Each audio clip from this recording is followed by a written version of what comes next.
yarn over, draw that loop out. In this video, I'm going to show you how to join with a slip stitch.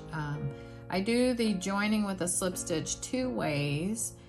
I do it either joining from the front or I join from the back, and I will show you both ways of doing it. In some patterns I've written, I have you join from the back because it just works out better. And then some that I think the assumption is that you're going to join from the front unless the pattern tells you to join from the back. So I'll start with joining from the front, and you start with a long end on your slip knot, and you make a loop like this, and the top strand, you fold that kind of like across. It looks like a pretzel. You pull that back strand forward and it creates a knot on one side. So that's like the knot side of your slip knot, and then that's your slip side. So you tighten the knot side right here on the top, and then you pull the slip side so it's a more reasonable loop, and you want it to be a little bit close to your hook but not that big. So like that, it should just float. So now this is joining with a slip stitch. You can join with a slip stitch to a stitch, or you could join with a slip stitch to a space. So to join with a slip stitch to the space, I would just insert my hook into the space like this. I would, see, I have my pinchers right here on the work, and I have my finger out like that, and I'm going to yarn over like this. I'm going to turn the head of my hook down and bring that strand out of the space like that, and then I'm going to bring that loop through the loop that's on my hook like that, and that's joining with a slip stitch. And then I typically tighten that slip knot all the way like that. And then most of the time they have you in a direction, they'll say chain 3 or, you know, whatever. So that's how you join with a slip stitch into the space. Let me do that one more time. I'm gonna make a slip knot like this.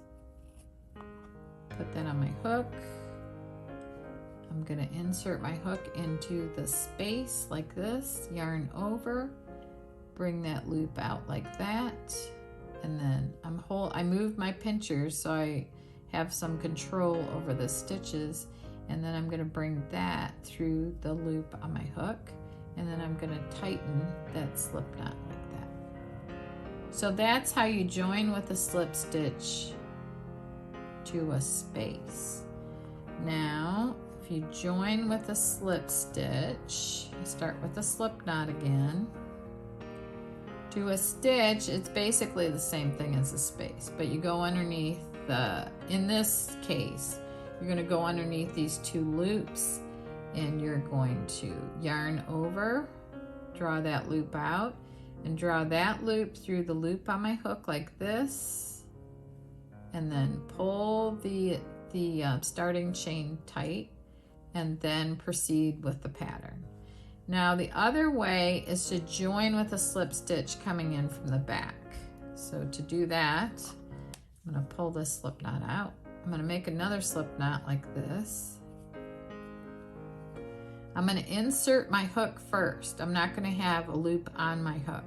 So I'm going to go in the stitch like this. I'm going to pick up the slip knot like this, and I'm going to bring that through the stitch like this, and then I'm going to chain 1, and that's joining with a slip stitch but from the back. So in some patterns that I've written, the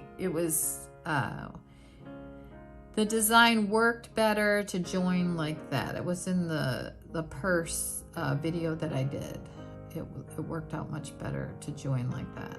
So that's how you join with a slip stitch in a space or a stitch. I want to thank you very much for watching, and I hope that you subscribe to the channel, like the video, and leave comments, because I am replying to almost every comment, and sign up for notifications so that you get notified when I have new videos come out. But enjoy your crochet. I hope you enjoy it as much as I do. I love it.